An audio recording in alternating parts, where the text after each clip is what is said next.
हुआ ये, assembly hall यानी कि वहां पर अंग्रेजों की सभा हो रही थी।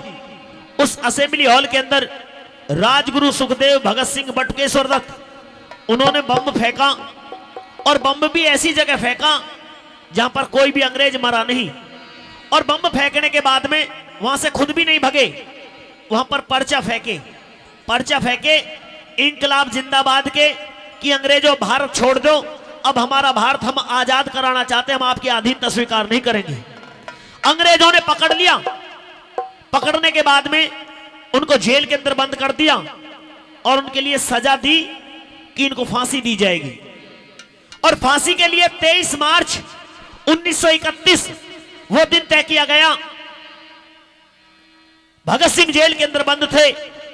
भगत सिंह की मां विद्यावती अपने बेटे से मिलने के लिए जेल में पहुंचती है, और जिस मां को यह पता हो कि तेरे बेटे को 1-2 रोज के बाद में फांसी हो जाएगी, वो मां कैसे रह सकती? भगत सिंह के पास में पहुंची, देखते ही बेटे को आंखों में आंसू भराए, रो पड़ी। लेकिन भगत सिंह ने आंसू पूछे और कहा कि मां, अगर मुझसे जेल में मिलने के लिए आई है तो तेरी आंखों में आंसू नहीं होने चाहिए। मैं अपनी भारत माता को आजादी दिलाना चाहता हूं, मैंने यह संदेश पहुंचाया कि हम डरने वाले नहीं हैं, लेकिन तेरी आंखों में आंसू अगर इन अंग्रेजों ने देखे तो ये कहेंगे कि हिंदुस्तानी डरे हुए हैं, हमारी भारत माता को आजादी नहीं मिल सकती, मेरी कुर्बानी व्यर्थ चली जाएगी। अगर तू सच्चे एक देशभक्त की मां है, अगर तू भगत सिंह की मां है, अगर तू मेरी मां है, तो तुझे एक काम करना पड़ेगा, तुझे अपने इस दिल को पत्थर जैसा करना होगा। क्यों? मेरे मरने के बाद में मेरा पार्थिव शरीर भी अगर घर पर आए तो तू मुझसे वचन दे, वादा कर कि तू मेरी शहादत पर रोएगी नहीं, तेरी आंखों से आंसू नहीं निकलेंगे। भगत सिंह की इस बात को देख करके भगत सिंह की मां विद्यावती गर्व करती है अपने बेटे पर कि मेरी कोख से एक ऐसा वीर जन्मा है, मेरी कोख से एक ऐसा बेटा जन्मा है जो मौत के फंदे को भी सामने देख करके और तिल भर ना घबरा रहा, और मेरी आंखों में आंसू देखे हैं तो मेरी आंखों से के आंसू पूछ करके मुझे इतना विश्वास दिला रहे हैं। तो एक बात के द्वारा वो फिर अपने बेटे को हिम्मत देती है कि बेटे, मैं देखना चाह रही थी कि कहीं मां के आंखों में आंसू देख करके तू अपना इरादा तो नहीं बदल देगा। तो इस बात के द्वारा किस तरह से भगत सिंह की मां विद्यावती क्या कह रही है सुनेंगे इस रागनी के लिए, क्योंकि दोनों के लिए आपने फरमाइश की है। मैंने आज से पहले इस रागनी को कभी गाया नहीं है, लेकिन आपका प्यार भाव मानते हुए, बाबा नीमडी वाले की कृपा और आप लोगों का आशीर्वाद लेते हुए आपके बीच में इस रागनी में 2 अंतरा मौसम चौधरी और 2 जयवीर भाटी इस तरह से सुनाएंगे। कैसे बोला, चलिए। हेरे सो बड़े मुसीबत बेटा होई सी उम्र जवान में, और कहने लगी भगत सिंह कद जी घबरा तेरा बंद मकान में हो, भगत सिंह कद जी घबरा तेरा बंद मकान में। सो बड़े मुसीबत बेटा, सो बड़े मुसीबत बेटा उम्र जवान में, भगत सिंह कद जी घबरा तेरा बंद मकान में हो, भगत सिंह कद जी घबरा तेरा बंद मकान में।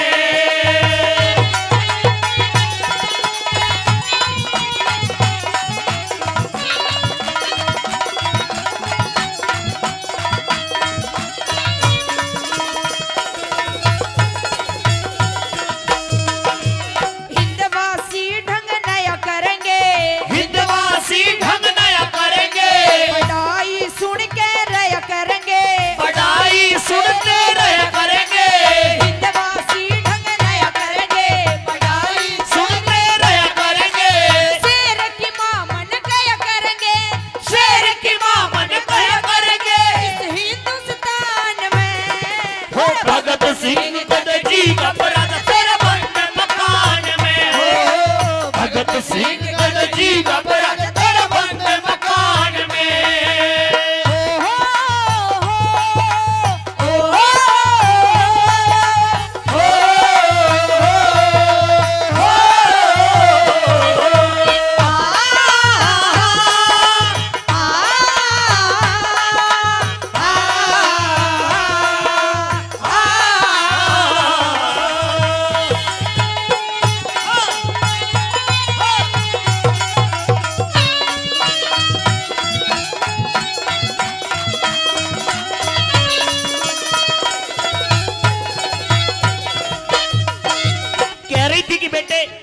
मैं ये चाहती हूं कि तू इस दुनिया में रहे या ना रहे, तेरी शहादत हिंदुस्तान के काम आ जाए, हिंदुस्तान आजाद हो जाए, मेरे सपने साकार हो जाएंगे। बेटे तेरे जाने के बाद में भी तेरे शब्द मेरे कानों में गूंजते रहेंगे। क्यों? तेरी बातें याद आती रहेंगी। मैं चाहती हूं कि हिंदुस्तान तेरे जाने के बाद में भी जिक्र करे तो तेरा करे, और मुझे तेरे जैसे बेटे पर गर्व है। शेर की मां मैंने कहा करेंगे, इस हिंदुस्तान में मुझे शेर की मां का दर्जा मिलेगा। मेरी कोख से एक ऐसा शेर पैदा हुआ जो अंग्रेजों के सामने ना तो तिल भर झुका ना तिल भर घबराया। और दूसरी कली के माध्यम से क्या लिखा भला?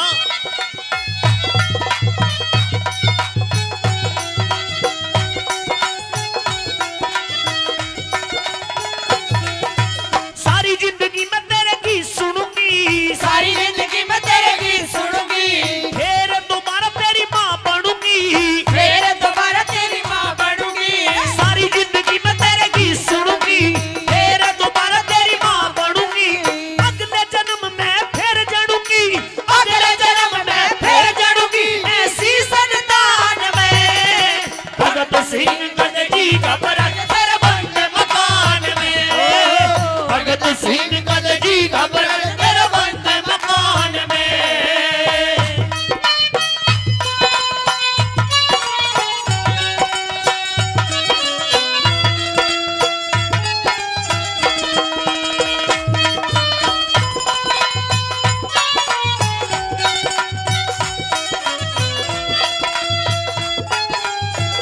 क्या बात है?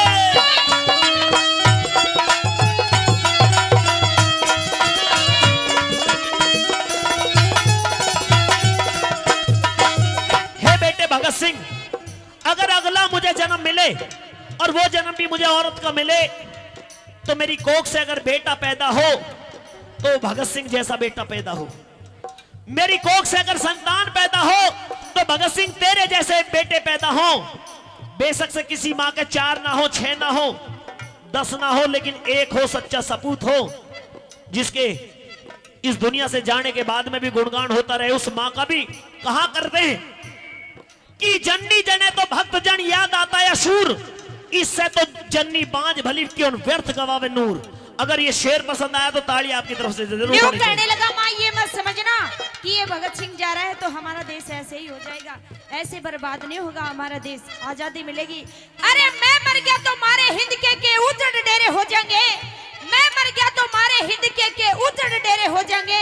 अरे मेरे वर्गे वीर भगत सिंह कई और बतेरे हो जाएंगे, और बतेरे हो जाएंगे। और कहने लगा, ना फांसी अंत हमारा, ना फांसी अंत हमारा, ना फांसी अंत हमारा, ना फांसी अंत हमारा। और राजगुरु सुखदेव भगत सिंह, राजगुरु सुखदेव भगत सिंह लेंगे जन्म तुम्हारा। ना फांसी अंत हमारा, ना फांसी अंत हमारा, ना फांसी अंत हमारा, ना फांसी अंत हमारा।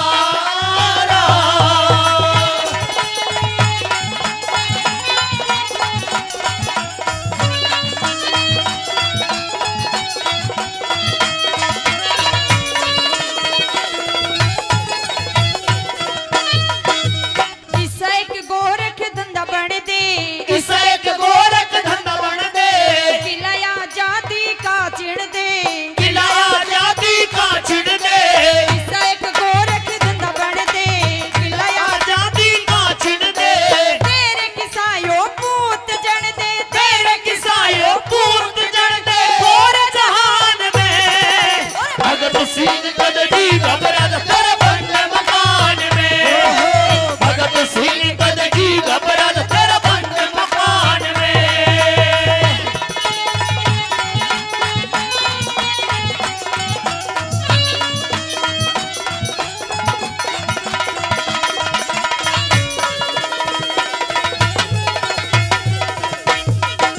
रागनी पसंद आ रही है जी? मैं भी पहली बार गा रहा हूं आप लोगों के प्यार और आशीर्वाद से। अंतिम कली में अब गुरु यानी कि कवि ने अपने गुरु के लिए समर्पित होकर के एक अंतरा लिखा, कुछ लाइन लिखी कि इस दुनिया के अंदर आता तो है इंसान और जाना भी सबको निश्चित रूप से, लेकिन आना और रहना उसका सफल है कि जिसका नाम पीछे भी गाया जाए, जो अमर हो जाए, जो देश के लिए, वतन के लिए या समाज के लिए अच्छा कार्य कर जाए, उसके लिए कहा गया है। अंतिम कली में क्या लिखा भला?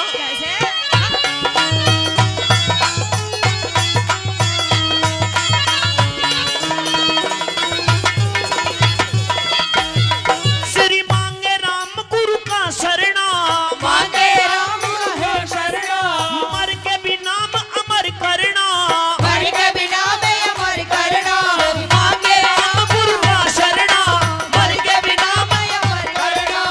एक दिन होगा सबने मरना, एक दिन हो सबने मरना, सुन लिया भगवान में। भगत सिंह गदजी घबरा गए बंद मकान में। भगत सिंह गदजी घबरा गए बंद मकान में। और सौ बड़े मुसीबत बेटा, सौ बड़े मुसीबत बेटा, उमर जवान में। भगत सिंह गदजी घबरा